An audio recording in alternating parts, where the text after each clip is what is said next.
2020 से सुर्खियों में आए तबलीगी जमात का मामला एक बार फिर से गरमाया। हिंदू मोर्चा के राष्ट्रीय अध्यक्ष दीपक मलिक ने सभी राज्यों के मुख्यमंत्रियों को पत्र लिखा और कहा कि जब इस्लामिक देशों में भी इस तरीके के संगठनों पर प्रतिबंध है तो भारत में भी इस तरीके के संगठनों में प्रतिबंध लगाना चाहिए, क्योंकि इस तरीके के जो संगठन होते हैं वो देश में अराजकता और कट्टरवाद फैलाने का कार्य करते हैं। दीपक जी, जिस तरह से आज तबलीगी जमात को 2020 में बैन करने के बाद दोबारा शुरू करा गया और आप फिर एक मुहिम लेकर आए, क्या कहेंगे आप? देखिए, तबलीगी जमात एक आतंकवादी संगठन है। इसके संबंध कई अलकायदा हो गया, लश्कर तोयबा हो गया, आतंकवादी संगठनों के साथ हैं। और अब तबलीगी जमात के खिलाफ हम जो काम कर रहे हैं इसको हम बैन कराने के लिए कर रहे हैं। सरकार से हमने मांग करी है, राष्ट्रपति से, प्रधानमंत्री, गृह मंत्री, कमिश्नर, राज्यपाल, हर एक को हमने शिकायत दी है और सारे देश के मुख्यमंत्री के पास हमने मेल भेजी है कि तबलीगी जमात को बैन किया जाए और इनकी जांच कराई जाए, क्योंकि ये एक आतंकवादी संगठन है। आतंकवादियों को पनाह देने के लिए संगठन है और मौलाना साद इसका प्रमुख है। और आज हम आपके चैनल के माध्यम से ये चैलेंज करते हैं कि तबलीगी जमात जब तक बैन नहीं होगी, जब तक हम छोड़ेंगे नहीं किसी को।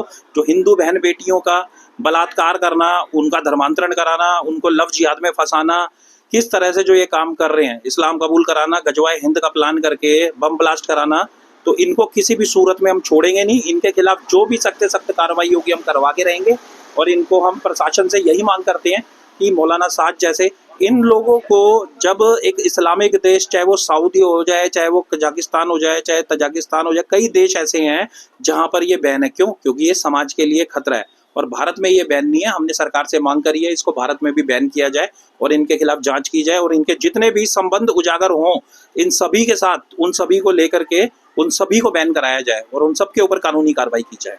दीपक जी, खास बात सामने से तबलीगी जमात की बात करें, हिंदुस्तान में तबलीगी जमात भी नहीं और भी ऐसी कई ऑर्गेनाइजेशन हैं जो इस्लाम पे काम कर रही हैं और कहीं ना कहीं विदेशी फंडिंग पर जी रही हैं। इससे क्या लगता है, सरकार कटघरे में खड़ी नहीं होती? देखिए, ये तबलीगी जमात है जो आप जब इसकी जांच करेंगे ना तो वो उन सब लोगों का आ जाएगा, चाहे उसमें जमीयत उलेमा हिंद हो, उनके भी जो मौलाना मंसूर अजहर आप देखते होंगे सोशल मीडिया पे क्या क्या बकवास करते हैं, वो तो पागल हो चुका है। अब उसकी उम्र हो गई है, वो पागल हो गया, मुंह से उसकी आवाज़ नहीं निकलती है, लेकिन फिर भी वो भारत को इस्लामिक राष्ट्र बनाने की बात करता है। तो हम यही कहेंगे कि जब इनकी जांच होगी उसके बाद, जांच के बाद ही पता चलेगा क्या है क्या नहीं है और कौन कौन इनके साथ जुड़े हुए हैं।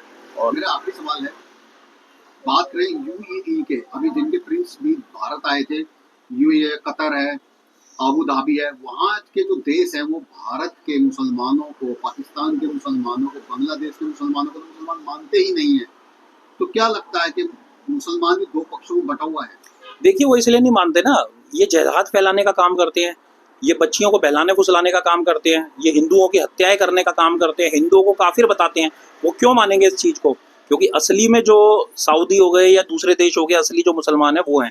यहाँ के सारे कन्वर्टेड हैं और कन्वर्टेड जितने होते हैं ना, ये कन्वर्टेड ही ज़्यादा खतरनाक है, जो बैठ के नाग बन के बैठे हुए हमारे देश के ऊपर।